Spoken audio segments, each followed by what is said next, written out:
ချမ်းမြေဝယ်တော့မယ်ဆိုရင်ဒီချက်9ချက်ကိုသတိရပါပထမဆုံးအချက်ကတော့ရောင်းသူအမည်နဲ့မှတ်ပုံနေဟာစာချုပ်ထဲမှာတိတိကျကျပါရလားဆိုတာနဲ့အမည်ပါဟုတ်မဟုတ်သိချစစ်ပါ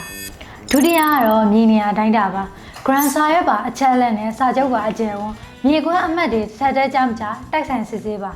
တတိယအချက်ကတော့အမွေဆိုင်မြေဟုတ်မဟုတ်ပါအမွေသားအမွေခံအားလုံးရဲ့သဘောတူလက်မှတ်မပါရင်နောက်တစ်ချိန်မှာအမှုခင်းဖြစ်နိုင်ပါတယ်စတုထကတော့ငွေပေးချင်မှုပါစီရန်ငွေအရေးကြရဆွဲတွေကိုရှင်းရှင်းလင်းလင်းရေးပြီးငွေပေးတိုင်းလက်ကဖြတ်ပိုင်းတောင်းမှုမမေ့ပါနဲ့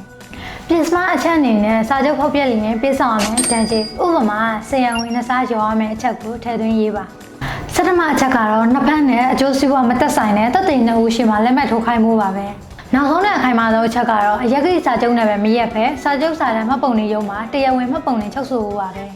အရင်ကြီးဆုံးအကြံပြုချက်အနေနဲ့စာချုပ်ချုပ်ဆိုတဲ့အခါရှင်းနေတူဦးနဲ့တိုင်ပင်ပြီးစနစ်တကျချုပ်ဆိုဖို့တိုက်တွန်းချင်ပါတယ်အခုလိုခေါင်းကြောက်စရာတွေမစင်စားချင်ဘူးငွေပဲပေးမယ်ကျန်တာတွေမသိချင်ဘူးဆိုရင်တော့ညီမတို့မြတ်ဆက်ရောင်အချမ်းမြေကိုသတိရလိုက်နော်အသေးစိတ်ကိုတော့ comment မှာမေးခဲ့လို့ရတယ်လို့ message ပေါင်းမှာလည်းအချိန်မီလာရောက်မေးမြန်းလို့ရပါတယ်ရှင်